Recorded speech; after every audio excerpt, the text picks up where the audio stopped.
absolute bollocks. And you're just a stupid fucking bunch of knobs. The globe is absolute bollocks. And you're just a stupid fucking bunch of knobs. The globe is absolute bollocks. And you're just a stupid fucking bunch of knobs. The globe is absolute bollocks. And you're just a stupid fucking bunch of knobs. The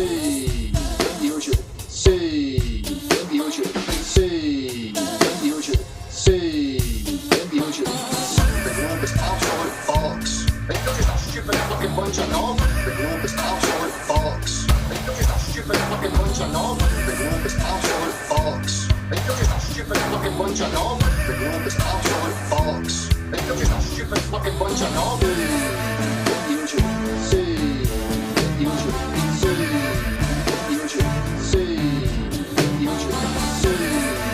Keep up the good work, man, and stay flat, okay?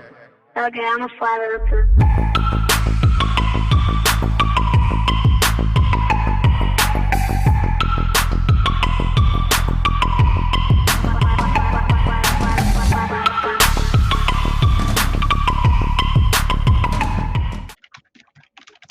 What's up, heathens? How y'all doing?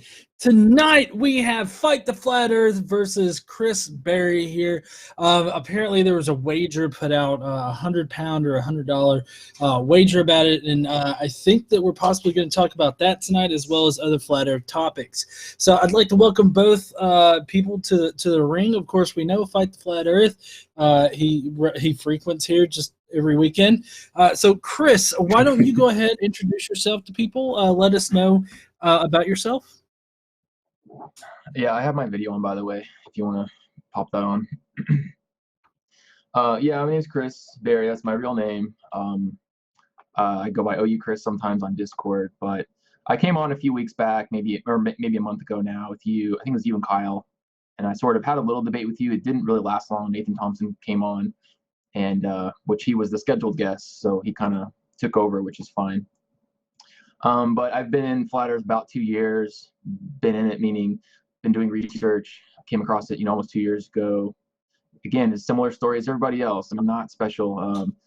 Got a YouTube recommendation or, YouTube or Eddie Bravo from Joe Rogan. I don't really remember, but came across it and thought, this is really stupid, and started watching, of course, the Dubé videos and Mark Sargent videos and whoever else, all the, popular Flat Earth people. And for about 3 months, I was like 24/7 research. And I had to put it down after about 3 months because I just was kind of freaking out, had a little, not panic attack, but it's sort of, mental like freak out, like what's going on? Is this real? Is it not real? At that point, I wasn't decided.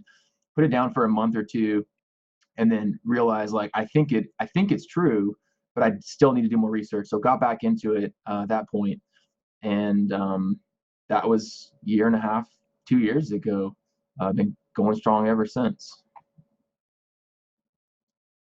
Okay, awesome. Nice to hear. Now, I know you were wanting to talk about something here at first before the stream. Did you want to talk about that now? Just a nonprofit? Yeah. Yeah, so I just volunteer for a nonprofit here I'm in near Dallas, Texas. The nonprofit's in the Colony, Texas. It's called Metro Relief. Just if anyone's interested in donating, you can go to metrorelief.org/donate. It's a really small nonprofit. They help families in need, families who are basically homeless. They have, single parents, two parents, but don't have jobs. They're living in this Budget Suites hotel, and we go out there and play with the kids. I give them guitar lessons, free guitar lessons. I have 4 or 5 guitars I take out there, and it's a good time. The kids love it. They provide food, candy, right, all sorts of stuff. So anyways, metrorelief.org/donate if you're interested. Thank you. Sounds like a good cause. Awesome. Yeah, it does. I think that it's awesome that you volunteer your time like that. So I don't know who wants to go first or whatnot, but it's just going to be a free-form discussion, and I'll try to only butt in if I feel like people are talking over each other or whatnot. So y'all feel free to start off however you wanted. Yeah. Well, Chris, Oh, I by know the- that you've got some things that you want to talk about, so just go ahead. Yeah.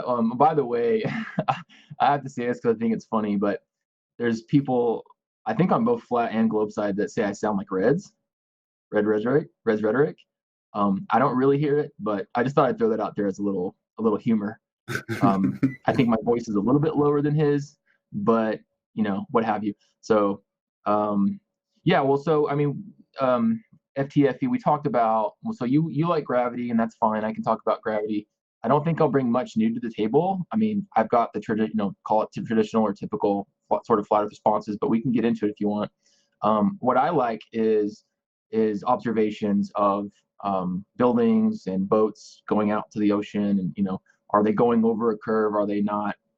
If they're not, why does it kind of look like they are? Maybe sometimes. How do we explain that? Perspective, angular size, those kind of things. So, what do you think? Well, I think when it looks like a boat's going over the curve, it's because a boat's going over the curve. Obviously, there is a lot of things we need to take into account with atmospheric refraction, because it can do things and make things look like they're further away or closer to you, and you can have mirroring and looming depending on the conditions. But the observations that I like looking at are the ones where you have minimal conditions. So Dave, I sent you 2 photos just now. Could you put the last one up that I sent you, the one with the 2 boats? So this is one of my favorite examples, because it clearly shows that there is one boat on the horizon and one boat just over the horizon. There's no distortion. There's no mirroring. It's obviously a very clear day for getting an observation. And when you look at the 2 boats and you can compare them, the shapes and sizes are obviously the same. And there is no other explanation for that other than there's an obstruction in front of the one on the left. How would you describe that on a flat Earth? Sure. So, I mean, when you say they're the same size, I mean, obviously you mean they're the same, literal size, but of course the boat's smaller due to being further away into perspective. Okay. Well, so what I would argue is, do you know the distances to those boats, or even the furthest one? I'm not entirely sure. I think the one that's just on the horizon is about 4 kilometers away.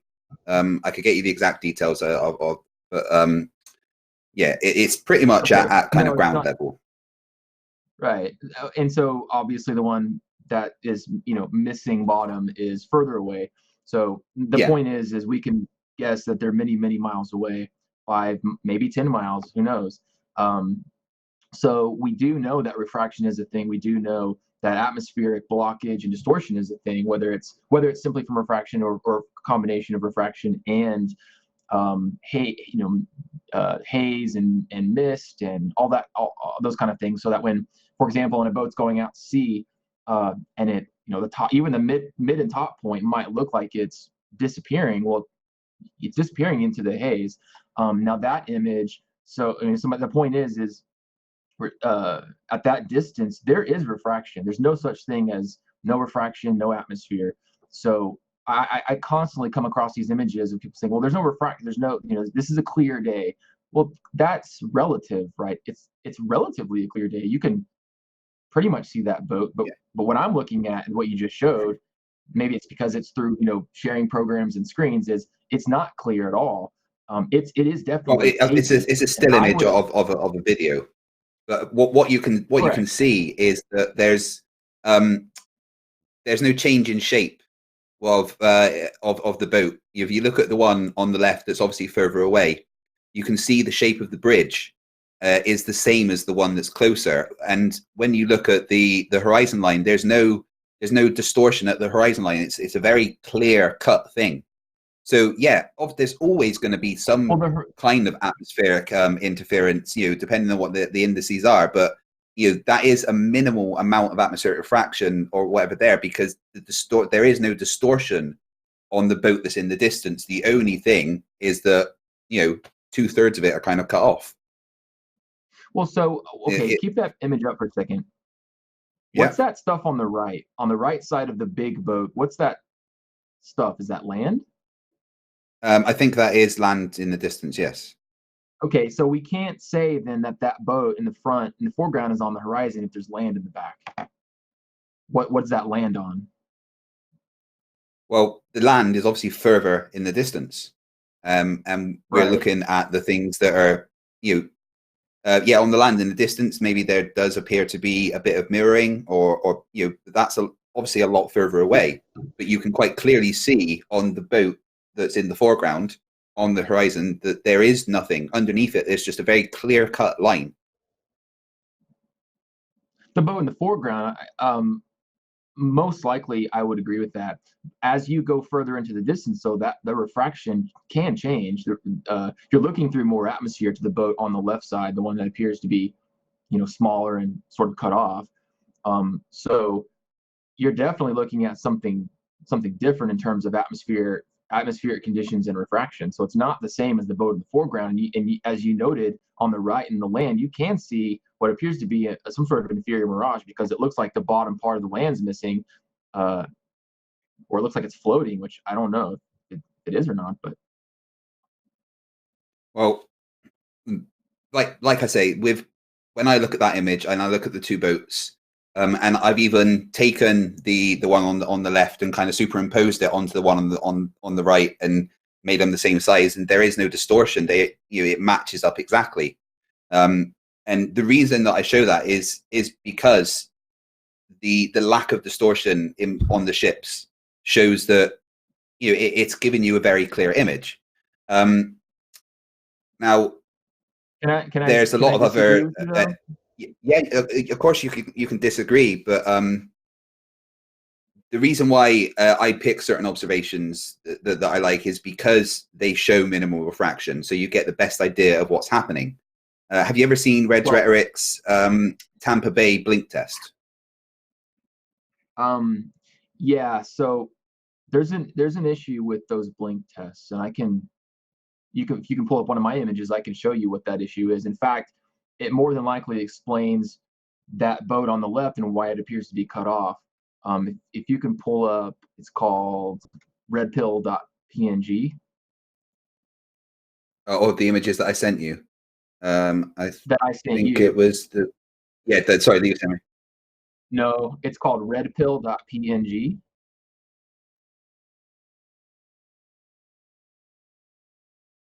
It's a picture of two buildings, one on top of the other. Oh, right, yeah, let's see the one. It was the third one that I sent you, Dave.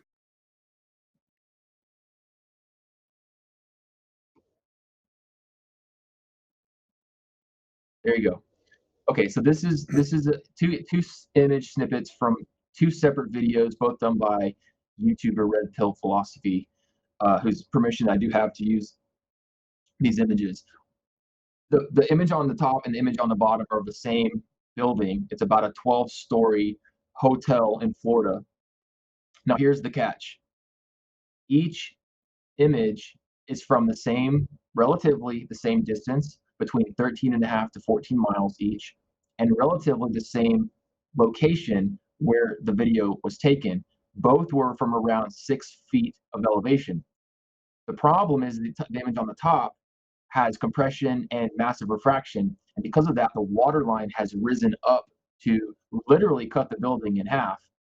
The image on the bottom has less refraction, was on a much clearer day, and isn't cut off. You can see there's a tree line that's up about a third of the building. Those are trees, and then below the trees, the blue is the water. So right here, we have evidence of the power of refraction and what it can do to cut off a building or a boat even.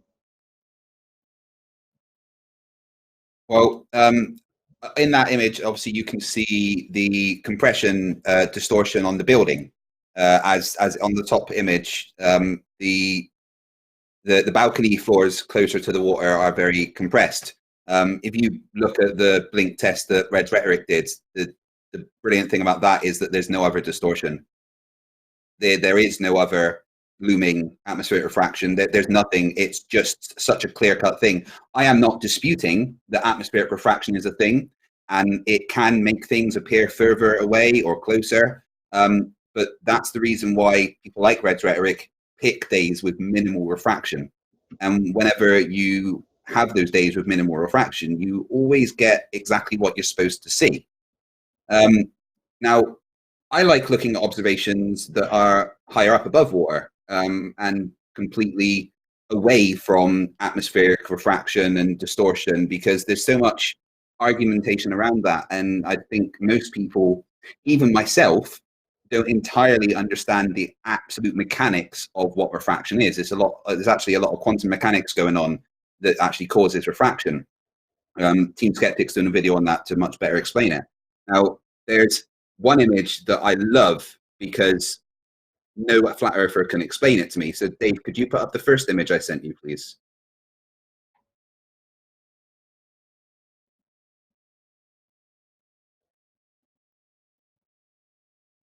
This is impossible on a flat earth, 100% impossible, because the sun would have to be below the mountain. And you can't say atmospheric distortion and refraction and everything is causing that, because it's in the air away from where the refraction is. And the fact that the sun is casting a shadow on the underside of the clouds from the mountains means that the sun has to be below those mountains. So that's 100% impossible on a flat earth.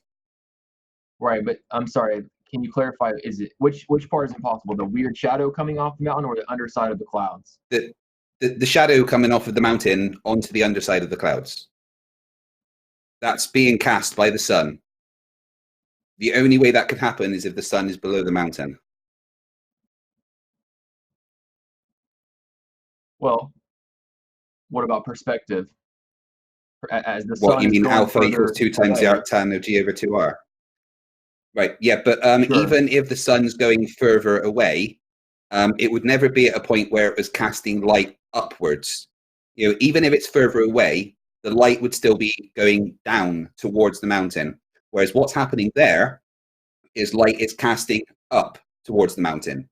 And no matter how far away the sun is, if it doesn't go below the mountain, you would never have a shadow cast on the underside of clouds as if the sun was below the mountain. That's So, light doesn't go down and back up like that. That's just impossible on a flat earth.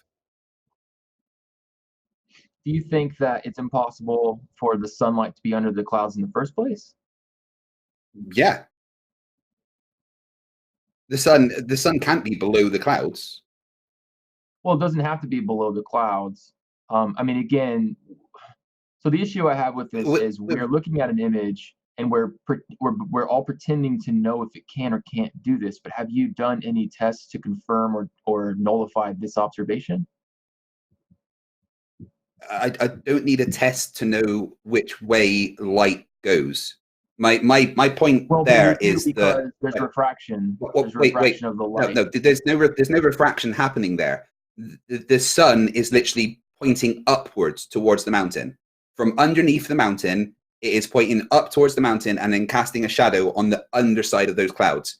Perspective and refraction couldn't cause the sun to be lower than the mountain and cast a shadow underneath the clouds, because that would require the sun to be underneath the clouds. That's just physics. Light travels in straight lines. Yeah, but we've been talking about refraction for the last 20 minutes. What is refraction? Is light traveling in straight lines during a refraction? That's why I've chosen this observation, because it's away from refraction. It's higher in the sky. It's not by the water. You don't have the denser, colder layer of air causing looming, etc., etc. This is the sun in the sky, yet it is still below the mountain. That observation is just impossible on a flat Earth. There is refraction. I mean, you don't have to be at the waterline to see refraction. The sun, whether it's on a flat model or a globular model, the sun is thousands of miles away at some point from us to that point. It's looking, in other words, the light is coming through thousands of miles of atmosphere through a medium. The light is bending, and as the sun travels further away and it appears to go over the horizon, that's due to refraction. The refraction is pulling the sun down as it goes further away. So I'm not claiming to know exactly how it You would keep work, but using that word refraction is refraction. Yeah, no, there's no refraction happening there. I think you missed my point. It's casting a shadow. That means the light is coming from a source that is below the mountain. You know, imagine No, having not true. imagine having a flashlight, right, and you're pointing it at you know, like I've got this bottle here, right, and I've got a flashlight over here, right. For it to be casting a shadow up this way, the flashlight has to be pointing at it that way. It has to be underneath it. If the source of light is above it, no matter how far away, the light is never going to go that way and cast a shadow up like that. It's just impossible. If you have a medium change, it's not impossible. Rob Skiba did a test where he used a Fresnel lens and he had the light behind it on a flat surface, and then he had some cardboard for the clouds. And as he moved it away on the flat surface, call it the refractive index of the Fresnel lens shone the light underneath the cloud of his test. Yeah, but the light then still wouldn't shine up. You know, the light source in that image has to be below the mountain. Refraction would make it bend down towards the more dense air. It wouldn't hit the bottom of the clouds. You can't just say it's refraction. There is a shadow being cast from a light source.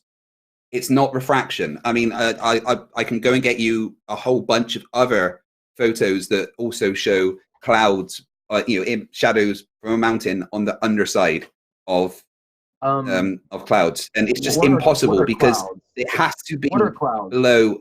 Clouds are water vapor. Okay, so it's that's gas, got nothing right? to do with where the shadow's coming from. No, it does. It does. If clouds are water vapor and water vapor is gas, and the sunlight is shining into the gaseous water vapor, it could easily shine through it and underneath it. No, because then it wouldn't then all of a sudden start shining up. You're saying the light is bending down and then up, because that's what it would have to do. I didn't say that. You said but that. That's what it would have to do. No, it's not straw man. It's a fact. No, listen. That's a fact. Well, hold on. Wait. Let me help you visualize this. Okay, the sun is higher than the mountain. You know, on your model, or sorry, whatever flat Earth have, they say it's about 3,000 miles up. Okay, so for the light to cast a shadow on the underside of the mountain, the light would have to come down 3,000 miles and then bend back up. What kind of refraction does that? Can you tell me what exactly how that is happening?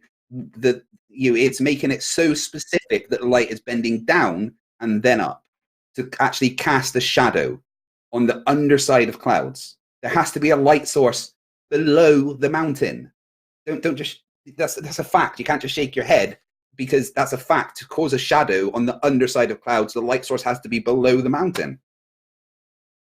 Okay, so but we started this conversation with you saying you've not done any tests to try and reproduce this on a flat plane using something representing the atmosphere. Rob Skiba did, and he got it to work. Second of all, perspective and refraction can cause this to happen. Can you tell me what perspective is? As the sun's going out on the plane and it appears to drop due to perspective, it appears to go towards the horizon. Okay, sorry, you keep using the word perspective, but that's not what perspective is. Perspective is actually a very specific thing. So I don't think you're using the right word there. Perspective is alpha times 2 times of arc tan g times g over 2r. That's what perspective is, so that you can figure out how far things are away and what size they should be. There's actually a mathematical formula around that. You're just putting words together. You're just going perspective, atmospheric refraction. That's how it's casting a shadow on the underside. That's not a good explanation. It's pull up. The sun has to be below the clouds and below the mountain for that to happen. There's no other explanation unless the light, unless, like I said, the light is coming down 3,000 miles and then bending back up just for that mountain for some reason. That's not how light behaves. pull up my image. Well, if you don't have the name, it's an image. It's a black and white image of a hallway and some arrows and a cutout guy. Yeah, that was that one. Okay, so I mean, I don't want to play semantical games with you. I mean, we all know that with perspective, the floor appears to rise and the sky appears to fall. And when they meet that midpoint, that is the horizon. Okay, when people ask me, what's the horizon on a flat Earth? Well, that is the horizon on a flat plane. It's the sky. Okay, if I can just on a flat plane, the thing is that they wouldn't meet, because the thing about parallel lines is that by definition they don't intersect. So that nice little line you got across the middle there, that wouldn't be a thing on the flat Earth. I'm sorry, but one of the basic facts about a flat Earth is that there wouldn't be a horizon. There would just be an indistinguishable blur in the distance.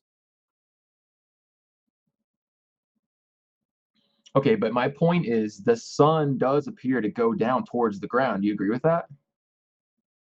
Yeah, because we're moving away from it. We're rotating away from it.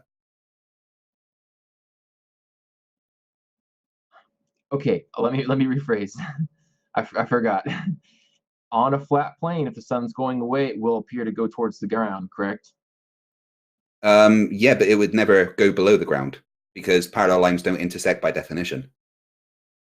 That's fine. I didn't say it would because of that, but so we agree it appears to go down, and as it appears to go down, and it will meet that midpoint line, the light will have a different angle, and it will shine differently than when it's above your head. If it's above your head, because 3,000 miles away, it will shine differently. What you're saying there is that the light would act differently on the perspective that you're looking at it from. That's not how it works. The light is coming from a particular source. You know, your point of perspective is nothing to do with that. The light is coming from a source that is higher than you. It could never make the light shine up from below you. That's not how it works. Can I interject real quick? Sure. Yeah. So, Chris, can we agree that straight lines are always going to be straight? So okay, if that's the case, then what about what are those things called? Where the sunlight appears to be at an angle even though it's parallel. What's that called? I can't think of it. You talk about crepuscular rays? Crepuscular rays. Yeah. So now here's the thing about crepuscular rays. Okay, I live in the Firth of Forth, right? And I have mountains to the north of me and I have mountains to the south of me. So I get the most spectacular cloud breaks all the time. So I see crepuscular rays all the time. And there's a road that, as you drive along it, and you can see the crepuscular rays just out over the Firth of the Forth, you'll see them shining down towards you. And as you drive past them, they go straight. And then as you go away from them, they splay back out. That's because crepuscular rays are... no, well, actually, I just disprove flat Earth because that means that the light has to be coming from a source that is extremely far away for that to happen. You couldn't have a local light source and the crepuscular rays actually change as you drive past them. That wouldn't happen with a local light source. That would only happen with a light source that is extremely far away, meaning all the light rays are coming in parallel. That's the only way that could happen. So if you're going towards a street light, as you're on this side of it, you'll see the light one way and the rays one way, and as you're next to it or under it, you'll see the rays a different way, and as you go past it, you'll see them a third way. Correct? Street lights. Well, you don't really get crepuscular rays from street lights. Oh, yeah, of course you do. You get crepuscular rays because they go back to the source of the light, which is the street light. Now, I'm not saying the sun is right. You know what crepuscular rays are? Crepuscular rays are when the sun breaks through little clouds in the sky, in the little holes in the clouds. It's not street lights. Crepuscular rays aren't street lights, dude. Sorry. Okay, we're getting a little bit off topic. The whole point is, 5 minutes ago you said the light that has nothing to do with perspective, but crepuscular rays are a phenomenon of perspective, right? Yeah, but you are literally driving past what's happening. So you are changing your angle that you are seeing the lights coming straight down at. And as you drive past them, you're going to splay out, go past, and go back together because you're moving past a reference point. So it's the same as parallax. You know, things seem to shift kind of based on where they are and how far away they are. And that's what crepuscular rays are. It's just kind of parallax as you go past it. Okay, And you honestly, could I'm a actually use little bit. you could actually use the formula for angular perspective to figure out how far away they are. You know, based on the angle and everything. So crepuscular rays are a really, really bad example for flat Earth because they can literally only happen on something with a light source that's completely far away. Well, again, I mean, you're making that claim, but I don't know. I don't know that for a fact. Do you? Have you done any tests or experiments? Like, how do you know that? Do you have something that's Well, because 3,000 I've like studied 3,500 physics miles and away I from you? understand how I've studied physics and I understand how light works and how light Okay. propagates. You keep So saying, okay, so let me ask you a physics question about light then. You keep saying the light bends down, like down and then up again for it to work under the clouds. Can light only in that photo, it would have to, yeah. can refraction bend light in any direction? Well, it's not really refraction that we're talking about there, but refraction can make light. Well, when you got a colder, denser air, it makes light bend down, which is what happens Okay. generally at the water. Okay, but it can bend up, it can bend down, it can compress, it can enlarge, right? All sorts of stuff. Yes, but the point of that photo is that it's not anywhere near the water. It's not anywhere near these cold, dense layers of air. It's showing something in the How do you know sky what the temperature and a shadow is coming. Sorry? How do you know what the temperature is at that elevation from the past the horizon to that point? It's thousands of miles. Okay, no, my point I'm making is that the reason you see refractive things happening at water is because above the water there's a colder, denser layer of air, which is the cause of all these refractive effects that we see in the water. The reason I showed you a photo, which is obviously taken from a pretty high elevation, showing other things at high elevations, is that it's away from all the refractive effects that you get above the water. What was the light elevation of source that is photo? literally below the light source there is literally below the clouds, below the mountain. No, it doesn't have to be. It really, really does. I mean, do I have to draw you a picture of how that's actually happening? No, you don't. No, a 2D picture on paper doesn't include atmosphere and refraction. Again, there's no refraction happening there. It's a So massive high elevation, and are you the saying light is literally casting a shadow on the underside. It means that it has to be pointing up towards it for the shadow to be going up this way. There's a light source down here, not above, not really far away. The light source is below it, casting a shadow, a light source up, making the shadow go up that way. If you're just going to go refraction, then that's a really, really bad argument. There's no explanation for that happening on a flat Earth. The atmosphere can carry light. Do you agree with that? The atmosphere can carry light. What do you mean? Yes. Like the light of the sun is propagating through our atmosphere, correct? Yes, it propagates through our atmosphere. Okay, so it's propagating through all parts of the atmosphere from the top to the bottom. So the light can be going through the atmosphere. The atmosphere can bend the light. It can do all sorts of stuff to the light. It can make it look like it's parallel. It can make it look like it's not parallel. It could never change the direction of the light and cast a shadow, literally change the position of the light source and cast a shadow on the underside of clouds. That just can't happen. Just saying refraction. And here's the thing, right? Here's the thing. We know that our atmosphere has a pressure gradient, right? So the higher up you get, the less dense the atmosphere is. So that means that the light is coming through a lot less dense atmosphere, what we're seeing there, because it's from a higher point. Everything that's happening there is in a much less dense atmosphere, which means there's less refractive stuff happening. I mean, how can you not look at that picture and understand that there is a light source underneath the mountain? because I understand that the atmosphere is at play, and that it can bend the light. It can do all sorts of crazy stuff with the light, and that we're looking at the whole clouds, the light under the clouds thing to me is baffling because it's gas. Light can travel through the gas and illuminate it. Like, it's not rocket science, right? What's your point there? I mean, you can still cast a shadow onto gas. Yeah, but okay, just speaking specifically about the light on the underside of the clouds, it's a gaseous substance or whatever. The light can illuminate right through it and shine on the underside of the clouds. This is more about what isn't shining on the clouds than what is getting to the clouds. Yeah, the shadow, right? The shadow Well, the isn't light. The shadow is absence of light. You understand that, right? Right, sure. So look, everywhere else, apart from that cone of darkness, the light is hitting the underside of the clouds. The only place that it's not hitting the underside of the clouds is where there's a shadow from the mountain.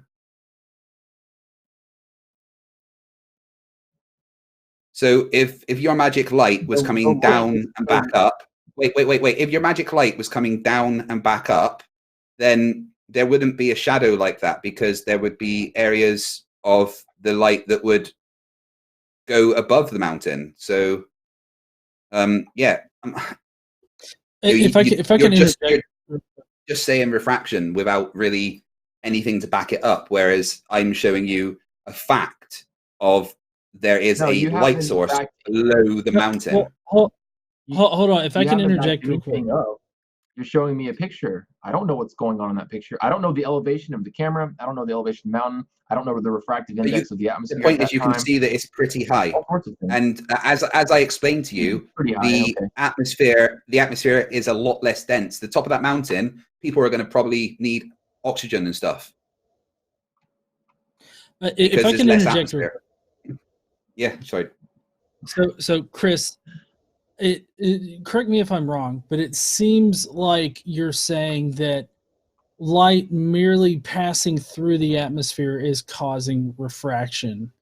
Is that correct?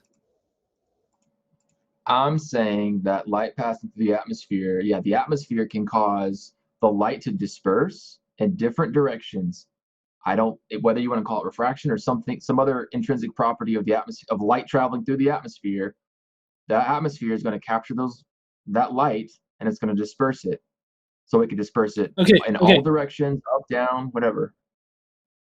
Okay. So that's not actually correct, but you know, how so is it not correct? The way FTFE refraction. Hold on, no.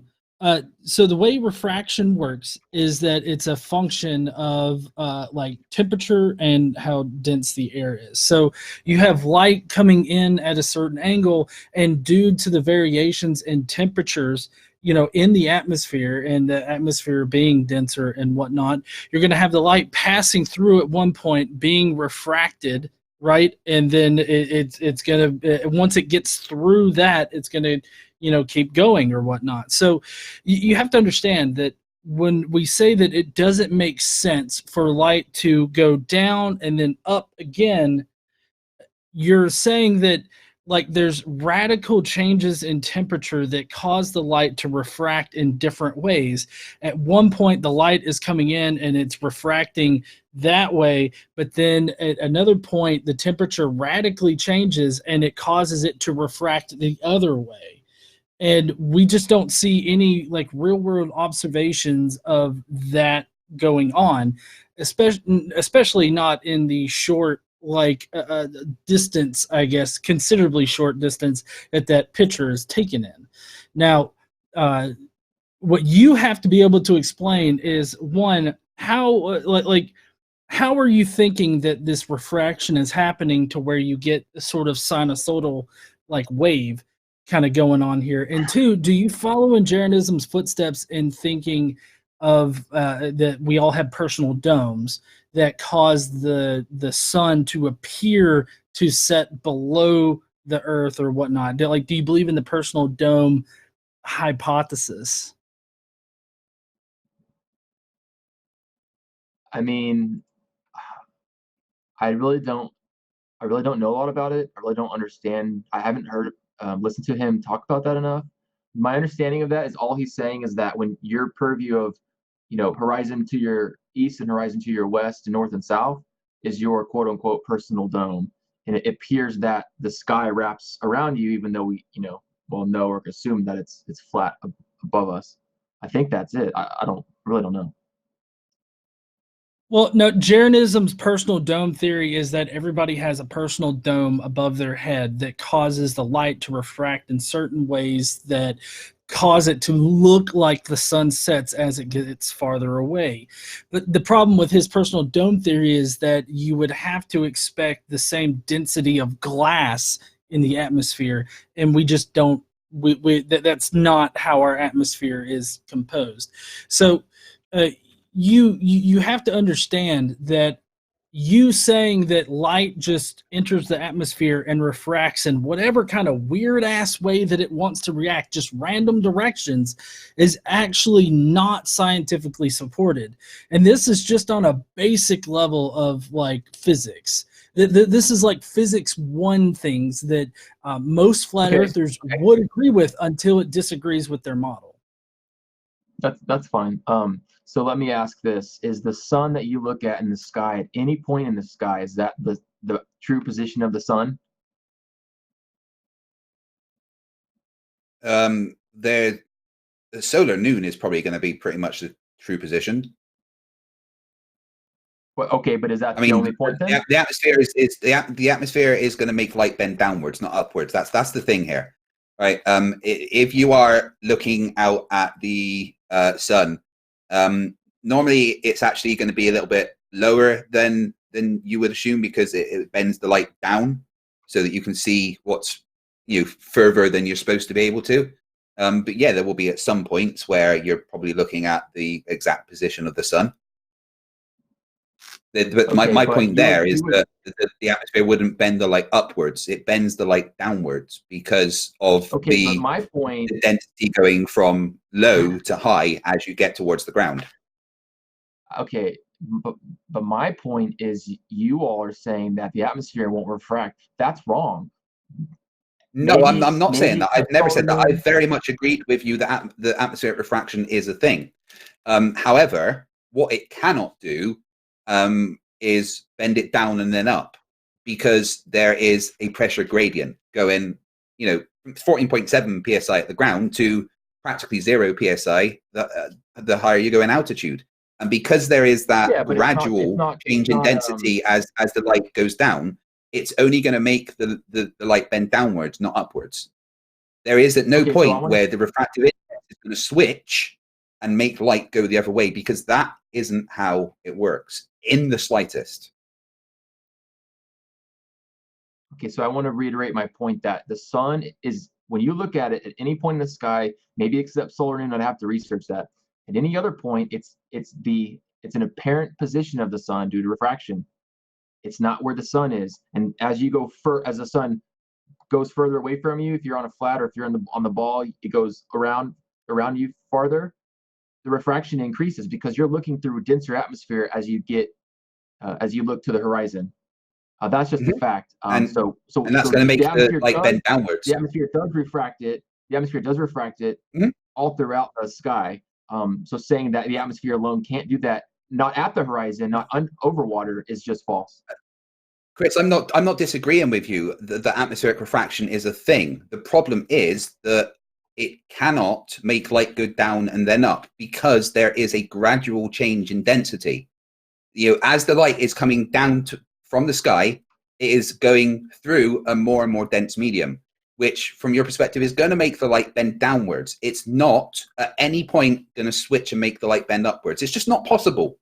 That cannot happen physically. It's impossible. It's not how light works. It's not how light propagates in any way, shape, or form. You're literally just going, what causes what? What causes upward refraction? You don't get upward refraction like that. Light bends downwards. Light bends downwards? Yeah, the atmosphere makes light bend down. in every if you're coming through a more dense medium, that's my point here, is that you are going from this very low density to a high density. There is no point that it's going to make the light go, ooh, I'm going to start going up for some random reason. I thought you were going from a more dense to a low dense as you increase altitude, right? Yeah, but I'm talking from the perspective of the light coming from the source. So the light is coming, it's starting in a lower density medium, moving into a more dense medium, okay? As the light comes down towards the ground, it's going into a more dense medium, right?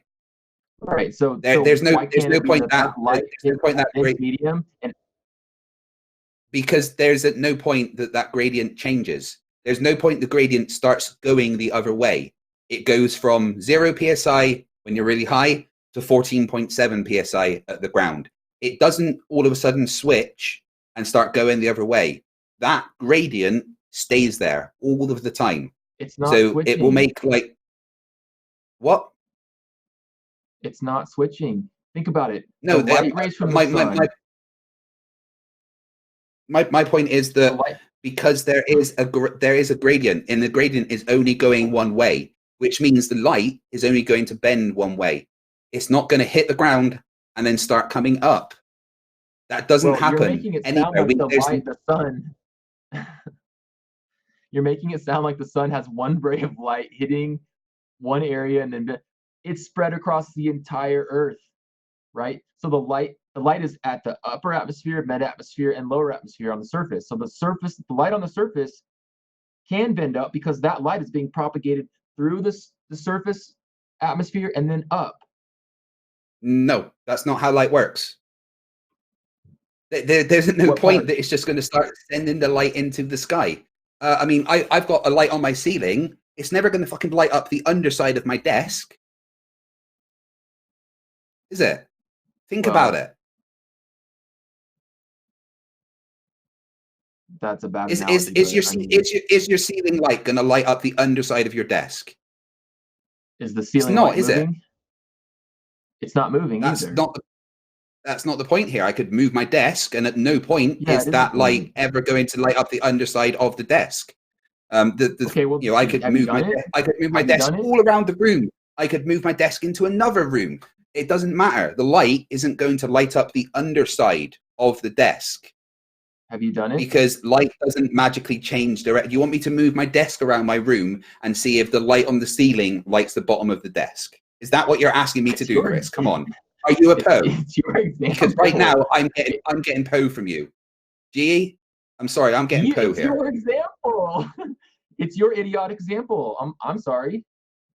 It's not an idiotic example. It's a fact. It's the same thing. The one light source is above something. It's not going to light up the bottom of it. Oh, but it's not idiotic, but you think I'm a Poe for suggesting you try the test. For suggesting that I move my desk around my room. It's not a test. I was stating a fact. I didn't suggest that. You did. I suggested the light move. Anyways, that might, even if that didn't work, there's no. All right. So how about I have a light moving around the top of my ceiling? Still, at no point is it going to light up the underside of my desk. I don't know. And by the way, even if it did in that test, it's not a valid test. There's no density gradient of atmosphere in your room, in your little tiny room. There. Yes, there is. Yes, there is. There's a density gradient everywhere. At every single point, the atmosphere doesn't matter. You can't say there is not a density gradient because look at this YouTube button that I've got in my hand. The air here is more dense than the air here. Simple fact of physics. Okay, fair enough. If it wouldn't have the same, let me phrase it this way, it wouldn't have the same effect as you looking at the horizon thousands of miles away at the sun and the light coming to you from that vantage point. Okay, but you could still never have it lighting up something from underneath it when it's above it. Light doesn't do that. Light doesn't go down and up. Let me, to be fair, I don't like when people say this would never happen, that's impossible on this model or that model. And then when I ask, have you tried it? And they say no. I'm like, well, how do you know it's impossible? You haven't tried it. Because I know how light works. I know how light works. I know the physics of light. I know how I've learned actually a lot more about refraction lately. and I know how the atmosphere actually causes light to refract. I mean, I'm still not entirely 100% sure, but do you actually know what refraction is, Chris? Do you know the physical mechanics of what causes refraction? Sure, but let me ask you a question, because you're making it sound like the atmosphere is a perfect. Oh, no, wait. You said sure there, but then you didn't answer the question. Do you actually know what causes refraction? It's the bending of the light as it changes medium. There's a lot more to it than that. That's just kind of describing what happens. What I'm asking is, do you know the actual mechanics of why light refracts? Because Well, I learned myself very recently. Okay, I don't know everything, and I'm learning all the time. And Team Skeptic recently explained to me how refraction works, and there's actually a lot to do with quantum mechanics and light cancelling itself out and showing in a different position, which is why it can appear to slow down when it goes through a different medium. Is that there is very specific things that cause refraction, and what you're describing light to do is not possible with what refraction is. That's my point here. There's that not possible again without any experiments or testing on your part. I'm sorry. Okay, I've experimented on light in my physics degree. I understand how I can derive the speed of light based on what I observe. But you didn't know what refraction was until recently? Well, no, because refraction isn't really something that's taught in a physics degree to the level of quantum mechanics. I understand that refraction appears to be the bending of light due to a change in medium, but only recently did I really understand I don't even still fully understand it. I'm learning, but the actual quantum mechanics behind why refraction happens. There's a very specific reason and a very specific way that light refracts because of the quantum mechanical interactions. Yeah, I didn't study quantum mechanics. Fair enough. Let me ask you a question. You're making it sound like the atmosphere is a perfect density gradient from the bottom to the top. You do know about like high pressure system, low pressure system, where the temperatures are flipped or inversed, right? So, I mean, again, we're working with so many variables. It's not that the temperature is perfectly gradiated from the bottom to the top. You can have variations in temperature that cause thunderstorms and hurricanes and tornadoes. Who knows what was going on that day? There is still a pressure gradient. Could have been flipped. There's still a pressure gradient, but it's not right. And generally speaking, right, okay. So did you see any thunderstorms or anything in between the sun and what was happening? Because you could see the sun in the sky. So if there's any thunderstorms between like where you are and the sun, you're going to be able to see it. I couldn't see any. That actually looked like a pretty clear looking night. So I don't know. That's exactly the thing. You don't know, yet you are quite happy to go, wow, refraction could cause that. Well, I do, because I understand how light works, and because I'm happy to learn and accept knowledge, I now have a better understanding of what refraction is. And refraction says that what you're saying would happen with that one photo is impossible. Refraction says that? Yes, because of actually what refraction is. Can you show me a source or something that says that's impossible? Again, I would have to go into explaining the quantum mechanics behind what is causing refraction, and I don't fully understand quantum mechanics, and no offense, Chris, but I don't think you understand quantum mechanics either. However, the way that it was explained to me recently it makes sense with the way that light propagates and the way that it happens, and it would not make light go down and then up for some random reason. I mean, it's not just a little bit of bending here, Chris. What you're saying light would do there is literally a 180.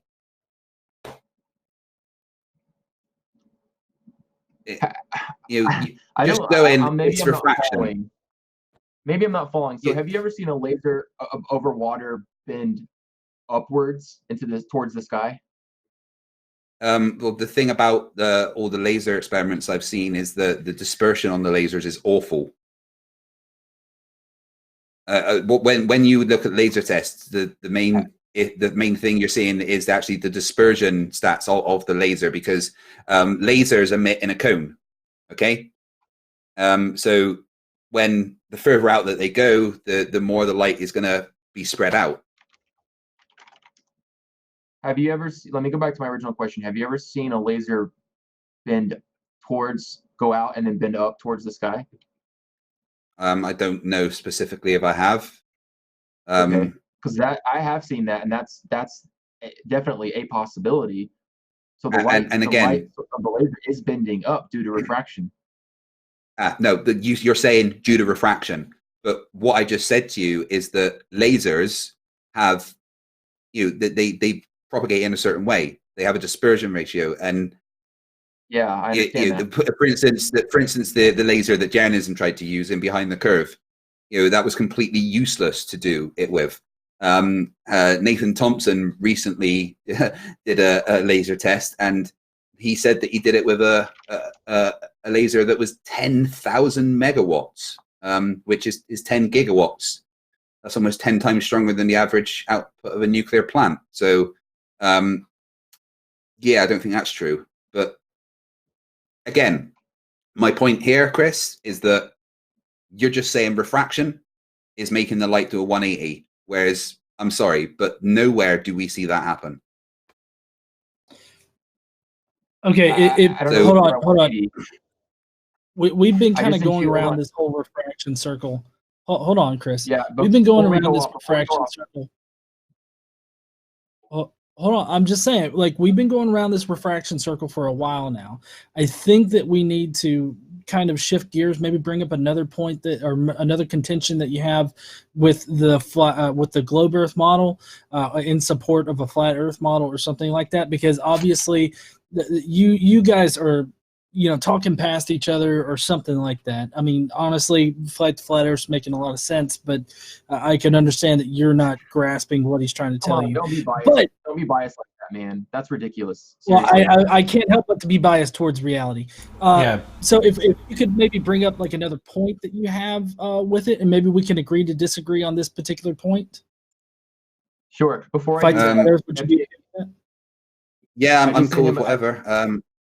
I just sent you another email with the pic. Can you send it to the producer fella and have him just bring that up real quick? Just so I can just sorry, I'll get my email back up. Also, we have about a half hour left, so we've got about 15-20 minutes here right at the end for us to continue talking, and then we got to do like super chats and goodbyes and everything like that. No worries. I'm just glad my wife has a call, but that's not really bad. That's not what I meant. All right, Dave, I've just sent you 2 photos. The second one is the one that Chris would like to use. And then I'd like the first one after that.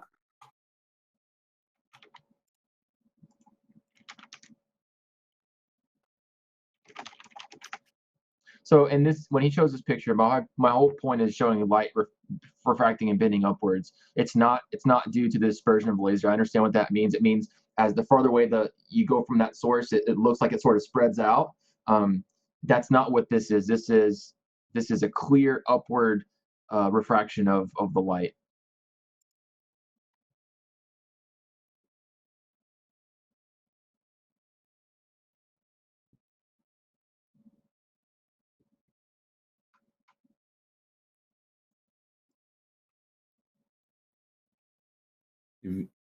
I think, have you got that, Dave? Yeah, I'm getting it. Hold on.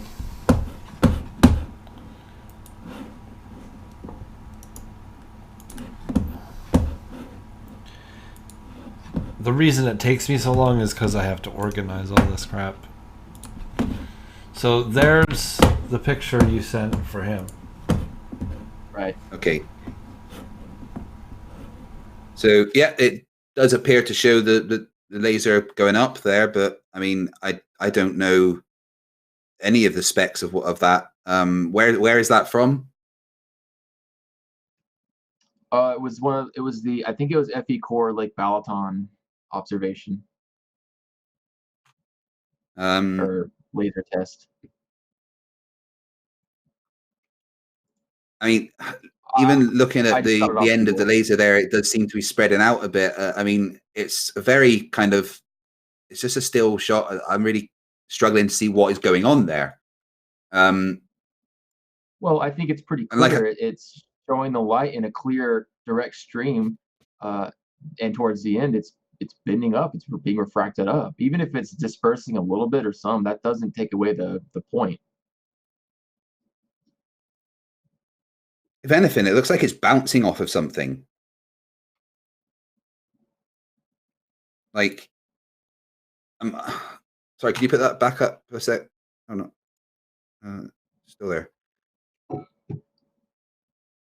It's very hard to see what I'm looking at, what the surface is. It's water. I'd love to see the actual video of what that's from, so that I could give you a proper answer to that.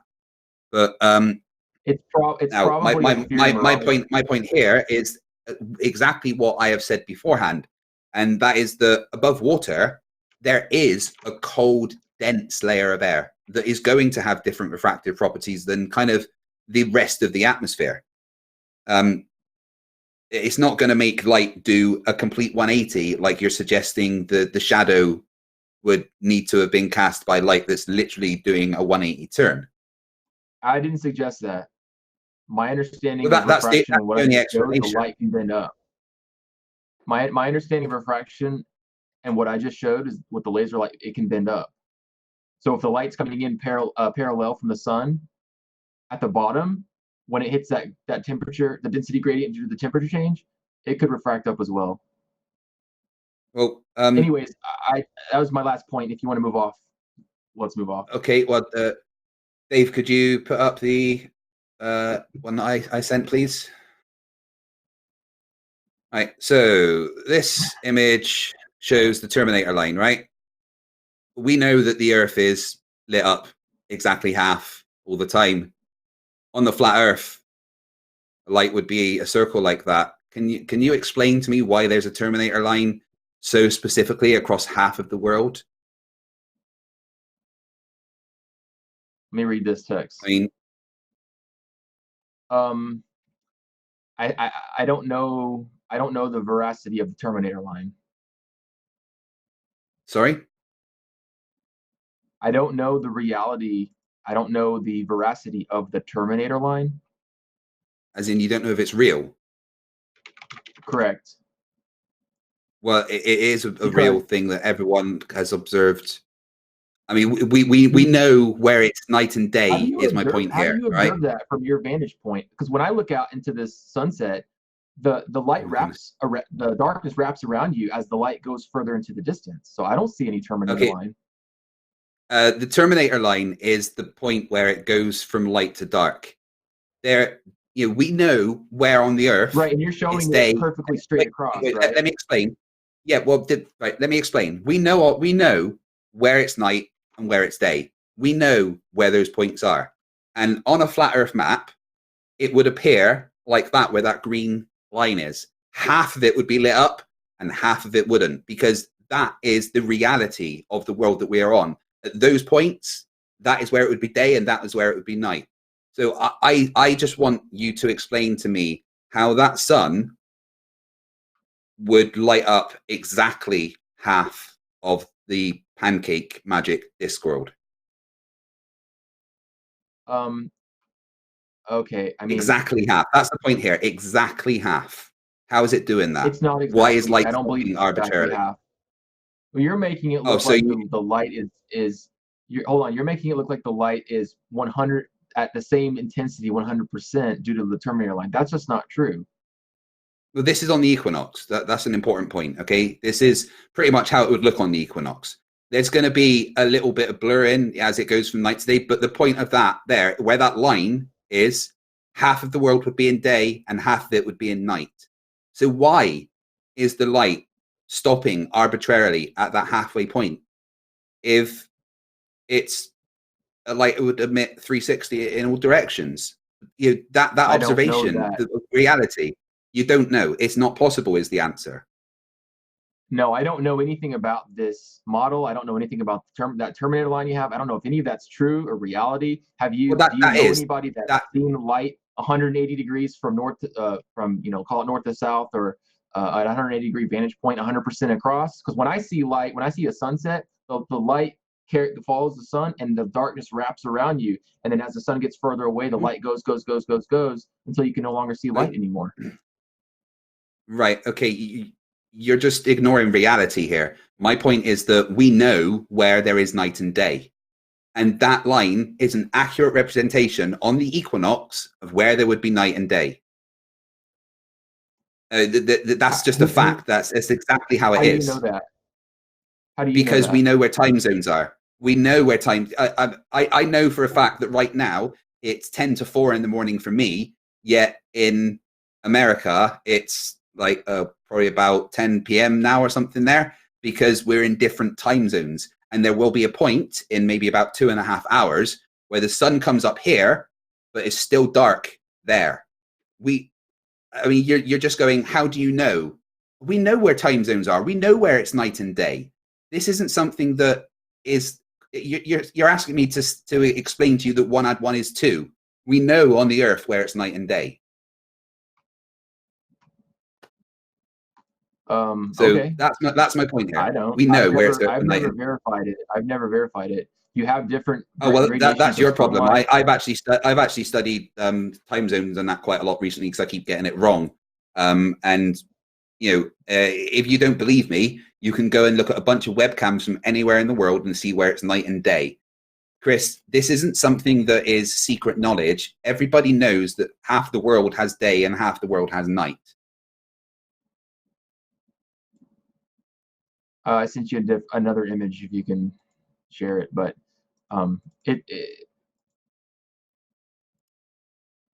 it's always, is it always half and half throughout the entire year? Yes. Really? Because a sphere will be lit up 50% by a light source. Okay, so you're saying on the model it's always half and half. Okay.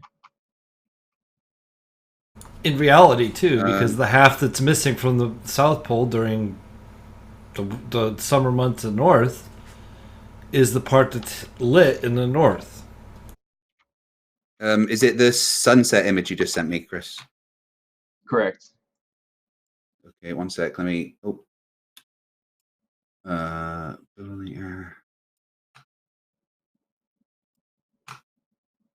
Sunset. Sorry, 1 sec. I'll transfer it to the right monitor. All right, Dave, I've just sent you another picture that Chris would like displayed.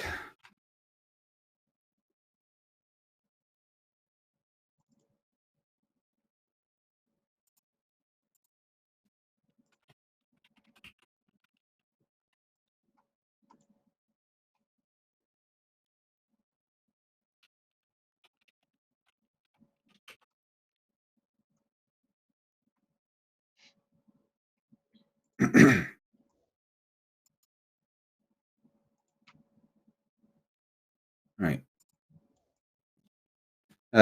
So it's a sunset image. Right. So it's a sunset. And to be fair, I didn't take this, but I have seen similar things, and I have taken pictures similar to this, but I don't have them handy.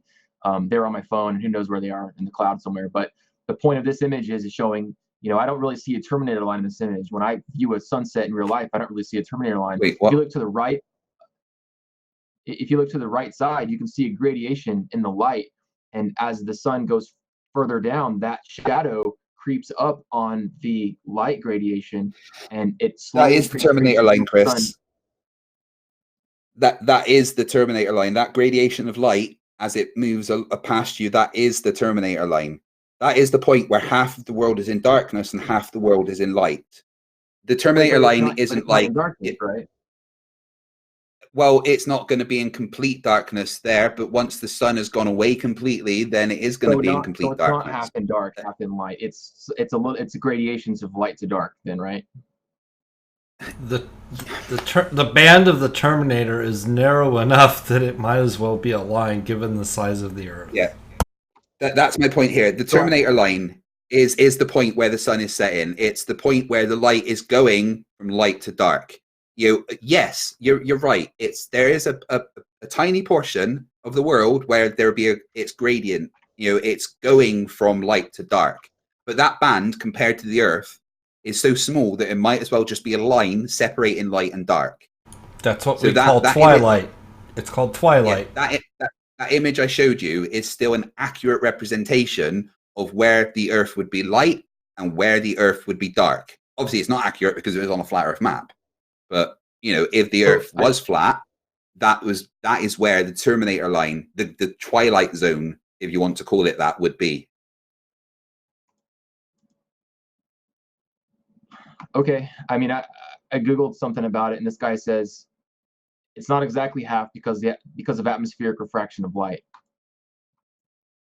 So again, the point is that refraction can play a part in the way that light disperses, how much of this part of the world sees light versus that part of the world. So you can have different, atmospheric conditions and gradations that can disperse the light differently. But it's going to be pretty much 50-50. That there isn't going to there's at no point where you will. I mean, all right, okay. Let me say it like this: you can go online right now, and for exactly where you are, you can go and find the exact time that it will be sunset. All right, and that will be 100% accurate. And no matter the atmospheric refraction, your sunset is still going to be at the time that it says. So, no matter where you are in the world, you can find the exact time that it's going to be sunset. Atmospheric refraction isn't going to change the time that the sun is setting. That Terminator line is still going to be there all of the time. Half the world's in day, half the world's in night. Yeah, but you're oversimplifying it. Again, that's not exactly accurate. The refraction of the atmosphere can wrap that light around more than where the sun is. So as the sun, so why can I? Can I finish? Why can I accurately? Yeah, it's just my point. Why can I accurately find out exactly when the sunset is going to be? Because we don't know exactly what the atmospheric refraction conditions are going to be all the time. But I can still, no matter where I am in the world, get the exact time that the sun is going to set and rise. And no amount of atmospheric refraction is going to change that time. I'm sure it's a roundabout time. Like, is it perfect to the dot, to the millisecond, or is it, the sun's about to set within the next 5 minutes? No, I've timed it before. Me and my son actually stayed up to see the sunrise, and we've timed it exactly as to when it's supposed to be. Anyone can do this. Again, this things that it's. It wasn't exact. I don't know what your point is.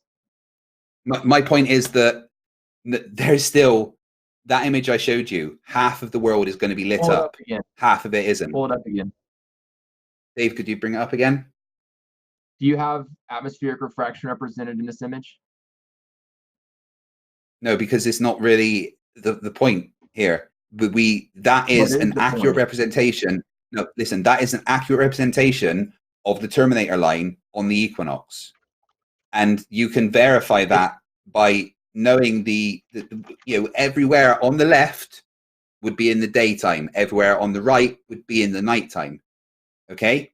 And even if it's a tiny bit off either side or whatever, that line is still going to be pretty much accurate as to where it's night and day. So why, for instance, right at the top where that green line meets the ice wall, why will it be day there on the right side of it, but night on the left side of it? Why is light deciding to just stop there like that? It doesn't make any sense. That's as far as that source of light we call the sun is able to travel in through the atmosphere. Okay, now here's a question. Look at the where the sun is. Okay, the distance from the sun to right at the middle. Okay, now take that distance and compare it from the distance of where the sun is to right where the green line meets the ice wall at the top. All right. Why is the sun only traveling half of the distance at the equator, at the middle bit, but the sun is traveling a lot further to go up to the top, but it's still deciding to stop perfectly at this line, even though the light has to travel different distances? I honestly, I don't know. I mean, that you want me to talk about? I do, because the Earth is. No, you want me to answer the question. The flat Earth is 2D. The thing is, the flat Earth is 2D. That is that is a representation of the flat Earth because the flat Earth is 2D. The flat Earth is 2D. Sorry? There's no mountains or Yes. there's no mountains or valleys or atmosphere or clouds. You can imagine maps on there if you want, but it's still flat, which is 2D. So that map accurately represents it. Okay, are you telling me the light at the it's just up and down, north and south of the green line, at the north part on the very edge of the right side, it's 100% light, and on the south side, the bottom part, it's 100% light on that side? Or is it gradiated? It's going to be twilight, like we explained. There's going to be twilight. Okay. Everywhere has twilight because there's a point going from light to dark. Doesn't the Terminator line show perfect light to dark? Chris, it's like you didn't listen to any of the conversation we've just had. The Terminator line, if you want to call it the Twilight Zone, that's a better description because that band is going to be where it's going from light to dark. But on the left of that band, it's going to be dark. On the right of that band, it's going to be light. It's not a particularly wide band, though. You're acting like that band explains the difference.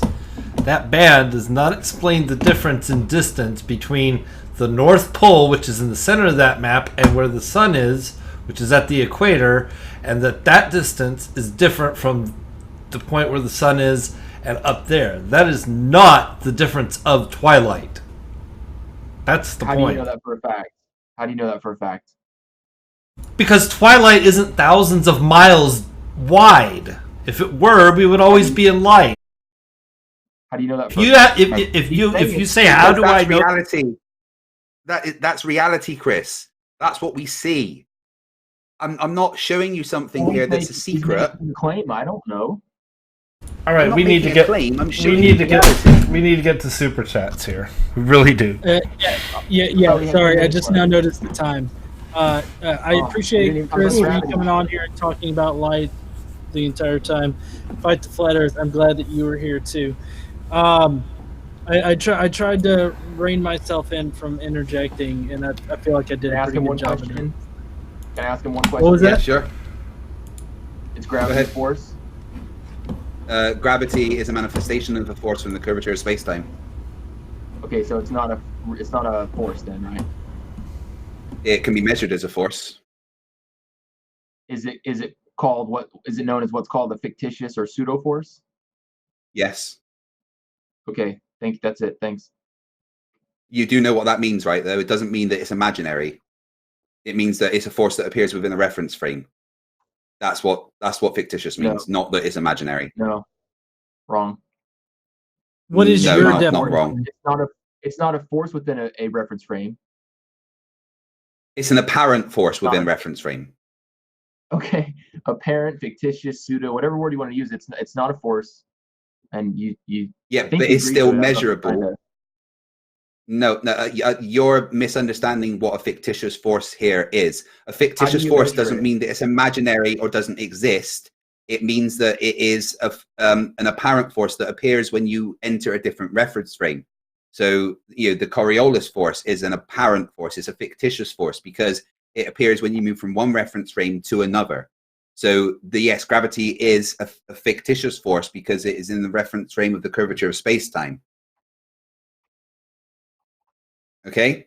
That doesn't mean that we cannot measure it because every time you step on a scale, you are measuring the force of gravity. Okay. All right. Well, more about that in Sleeping Warrior Week. Trust me. Yes. Super chats. Super chats. I feel bad. I do feel a little bad because I know Craig wanted to do more about gravity, so I thought I'd at least throw that out there at the end. That's cool. We can have another discussion about gravity because I've been studying gravity a lot. All right. Cool. So, space, a panic attack over the shape of the Earth. Seraph says, sorry, Chris, you really have no idea what you're talking about. At least you aren't shouting over people, though. Solomon 109 says, $2 for a decent flat earther on the show. Okay. B-ball for life. Didn't know the light on my ceiling could illuminate the bottom of my coffee table. My unfinished journey. I still love the NonSeq show, even when the flurf guest is a suck po. Suck. I think he means suck ass. because you couldn't type suck ass because super chats won't let you do that. I think. What happened? You gotta love when it just randomly moves the super chat to the one you're not reading. Gerhard Seelig says, "Why the hell Chris Berry got 500 plus people to listen to him? Oh wait, I guess I'm guilty." Okay. Brian Shannon says, "I see colors everywhere. Refraction stones. $5 from somebody," and they retracted their message. I have no idea who gave me the $5, but I don't think we can refund that. Tim Pryor, "Since nobody could pay me enough to be this stupid, I'm going to pay you for showing me this stupid. Thanks for the entertainment."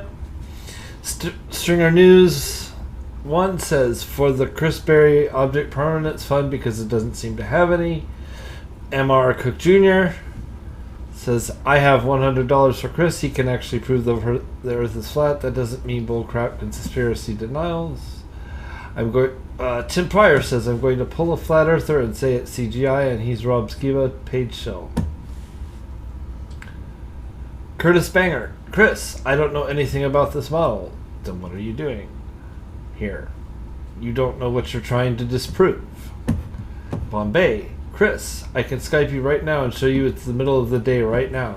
If I'm in day and you're in night, then there must be a halfway point. There's a Terminator line." Sigfrido Sarabia says, "Cali is 7:40 p.m. Sun setting. I see it's 12:40 in Aussie." Yes. Sigfrido Sarabia again says, "Why doesn't FTFE understand perspective and reality?" I think he's bullshitting you. But anyway. Kuyasa says, "Refraction is not a black hole."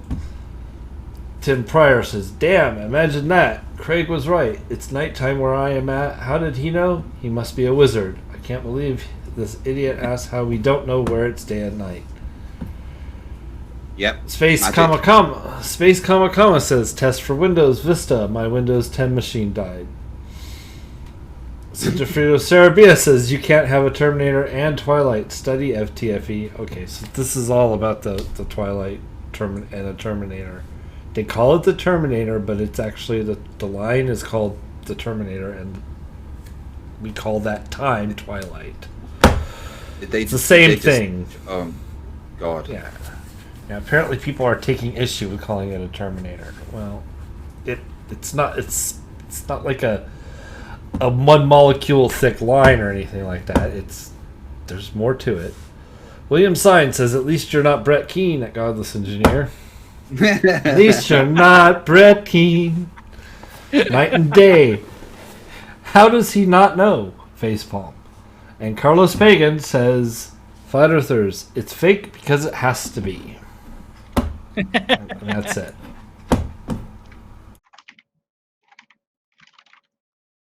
Well, that was fun. All right. Well, I appreciate both of the debaters for coming here tonight. I hope that you guys had a good, felt like you had a good conversation or whatnot. And I guess we will be seeing everybody tomorrow. Not me, but specifically other people. Chris, are you going to be around for a bit? Because Team Skeptic says we could have the discussion about gravity on his channel. I can be around as long as until my wife calls. Yeah. Cool. All right. Okay. I feel bad for you. All right, heathens. Like 5 in the morning. Yeah, you need sleep. Craig doesn't sleep. Well, I hope everybody will stand up, use their voice, all that kind of good shit, and I guess we will see you heathens later.